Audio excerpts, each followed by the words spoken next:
Hi, this is Simon Obstel and welcome to another tutorial for Apple Motion. And today I want to show you this project called Chromatic Searchlights.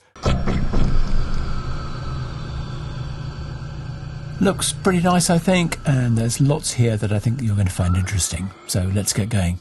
Okay, for this project I'm going with 90, 20, 1080, 24 frames a second, duration of 10 seconds. And the first thing I want to do is come over to Import, Assets, and import this thing called Chromatic Fill. I will give you a link in the description. Bring that in. Looks like this. So the next thing I want to do is I want to come down and select the rectangle tool, and I want to draw a long thin rectangle like that. So let's open up the size here. Let's go for a height of 1080 just to be very tidy about it, everything. Let's go for a width of 50 and properties, reset, and then let's come over to style, fill mode, gradient, and probably don't have a gradient called black and white, but it's pretty easy to set up. Left hand tab white, right hand tab black. Okay, so what we're going to do is come down to the start values here. X start -25, Y start 0, X end 35, Y end 0. And that's going to give us this graduation like that. Then I'm going to make a replicator out of this. Object replicate. Rectangle tile fill is fine. We only need one row.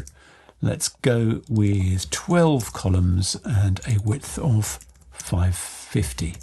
Then what I'm going to do is I'm going to add a circular mask. So come down, select the circular mask tool, hold down the Shift and Option key and drag out a mask like that. First of all, center it up. Let's set the size to 270. Oh, actually, no. Let's set the size to 300, I should say. And let's have a negative feather. I don't know, about sort of -30 is probably quite good. So then we can use this replicator as an image mask for the chromatic fill. So add image mask to that.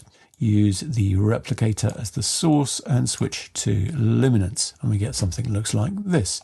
Then I'm going to select the chromatic fill. And I'm going to come to Object and Make Clone Layer. I'm going to set the blend mode to Add. And I also want to come to Color and Threshold and maybe just play with the softness just a little bit. So basically what I'm trying to do with this clone is to get some nice highlights there.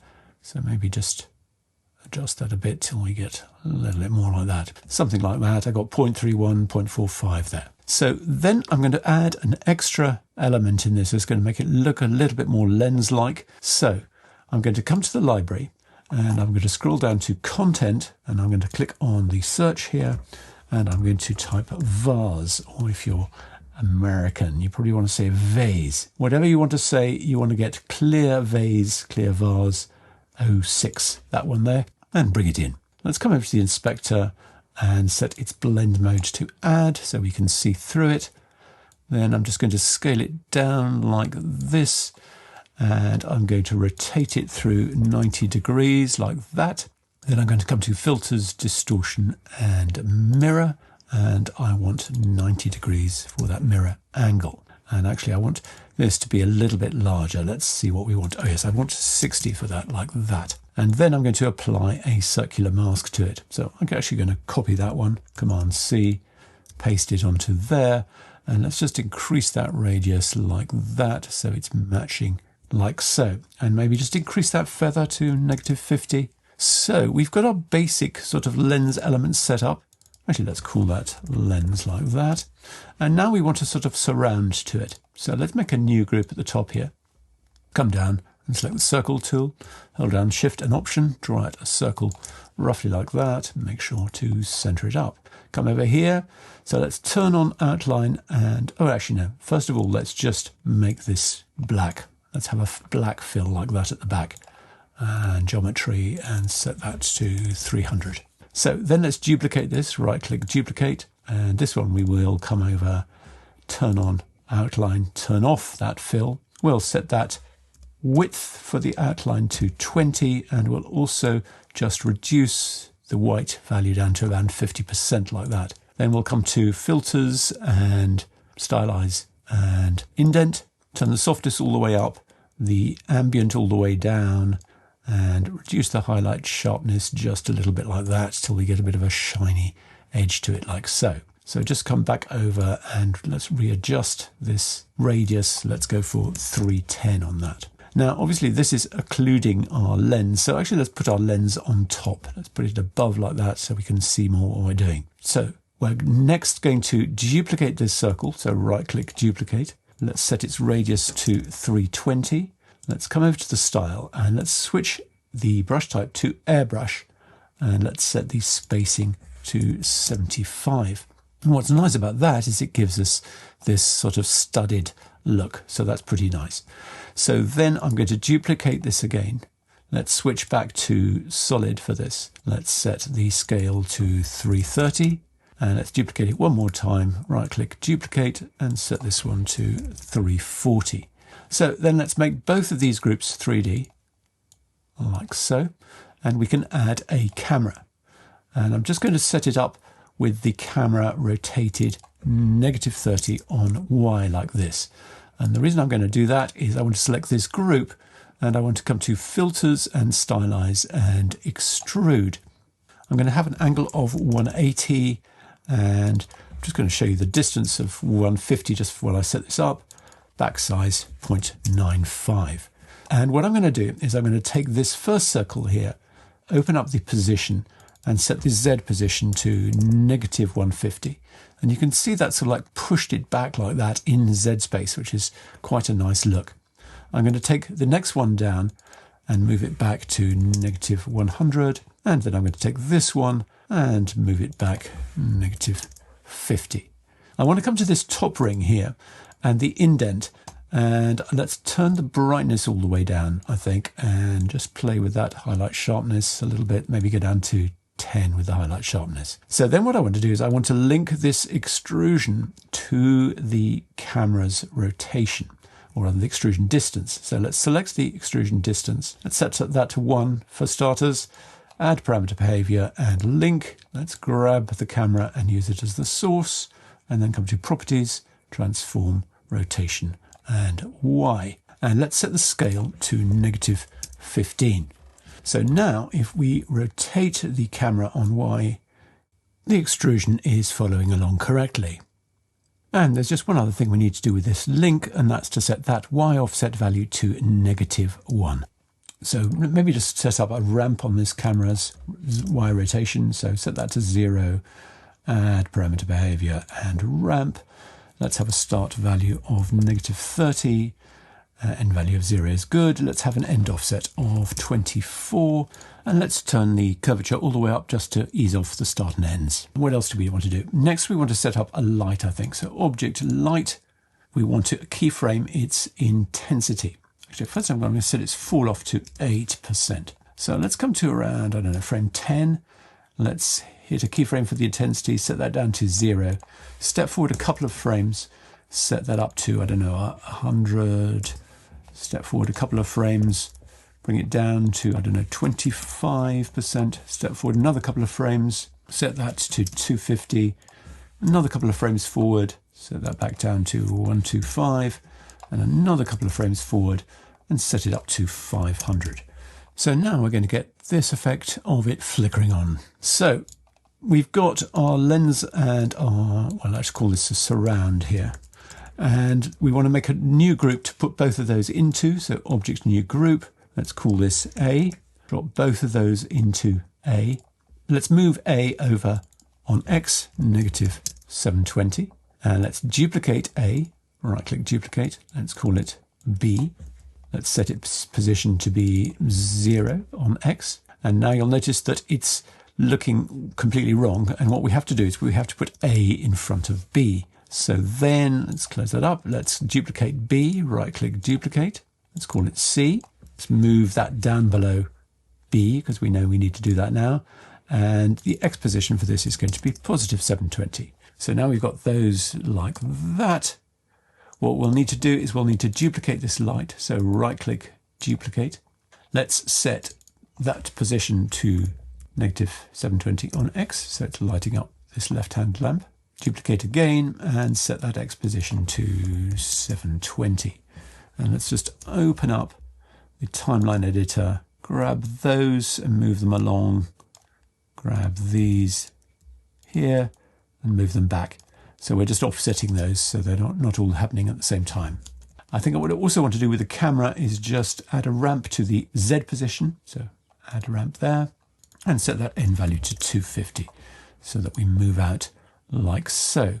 So the final thing we want to do is add a back wall and a floor. So let's come to the library. Let's look for generators. So hide that search.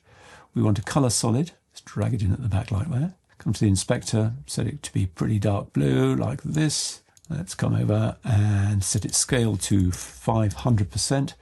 Let's set its Z position to be negative 500. And then let's duplicate it. So right click duplicate. Come over here.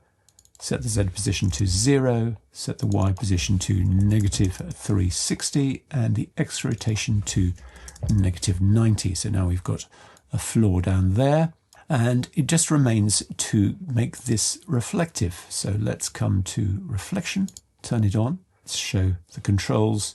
Let's set the reflective amount to something like 10 and let's increase the blur amount all the way up like that. And now we've got this looking like that. The one thing we could do is we could drop all the lenses into a new group. So new group here, drop them all into here, like so. And to this group we can add glow and neon. Let's set the mix value down to about 15%. Let's increase that outer glow all the way up to 200%. Does actually look really rather nice, I think, especially with that little photographic element in there of the vase or vase. But before we finish, there are a few things I want to look at, and one of which is this outer ring of the lens assembly. So let's open up that middle group, which is called B. Let's come down to the surround here. It's this one here, the top circle. And what I want to do is I want to increase the width to 40, and I want to come over to geometry and increase that radius to 350. It'll just make it more prominent and more interesting. However, having done so, the indent filter doesn't look right, so we need to come into the highlight sharpness and set that back up to 20 or so. So that's looking much more interesting. So we need to do that with all three, so I'll very quickly do that. So having done that, you'll notice that we've got a little bit of a problem, which is the lens assemblies actually overlapping each other. So what we'll need to do is take each of the A, B, C groups, select all of those by command clicking them, and let's set their scale to 90%. Actually, maybe we can even go to 95% and that'll be fine. So now they're not overlapping in the same way, and that's looking pretty good, I think. So the other thing I want to do is I want to add some rays that are coming off these lamps. So with this group selected, the group with the lenses in it, I'm going to come to filters and I'm going to look for blur and zoom blur. Now I'm going to dial the mix amount back down to 15, like so. And what I want to do is I want to increase the amount a lot. So let's go all the way up to 32. We've got these nice rays coming off there now. But obviously they need to move with the camera, and they're not doing that yet. So what we're going to do is we're going to open up the center. We're going to target the X here, and we're going to add parameter behavior, and we're going to choose ramp, and our start value is going to be negative 0.5. And now you'll see they're shooting off like that across the screen, and then they line up like that in front of the screen. Now, if I just play the end, you'll notice that they keep moving after the camera's stopped. And if you remember, we added an end offset for that Y rotation of the camera. So we just need to do that same thing for this value here. So end offset of 24, and then they'll align nicely with the Y rotation. And a couple of other things I want to do. So now we've done all this, I think we need to light up our background a little bit more. So I'm just going to add another light, and this light I want to send to the back. So let's go for negative 200 on Z, and let's just increase the intensities till we start to see a little bit of the background there. We can probably go maybe even up to 400 like that, and that's just going to help differentiate the lens assemblies from the rest of the scene. And there's a final thing I'm going to do, and that is to add a particle system. And in another tutorial, I'm going to show you how this particle system is made. But for now, I'm going to come into my favorites, and I'm going to choose my particle system like that. I'm going to come over to the inspector, set the opacity down to 15. I'm going to come in and look for my emitter, and I'm going to set the speed randomness up to 35. So then what we're going to get is these nice drifting particles that are really going to enhance that sense of the space and the lighting within it. So definitely something that's worth doing. And as I say, there's another tutorial in which I'll show you exactly how to make this dust particle system, which is something you really want to be able to do, so you can stick it in your favorites and always just be able to just add it just like I've done just here. So anyway, I hope that's all been interesting. Thanks very much for watching, and I'll see you again soon.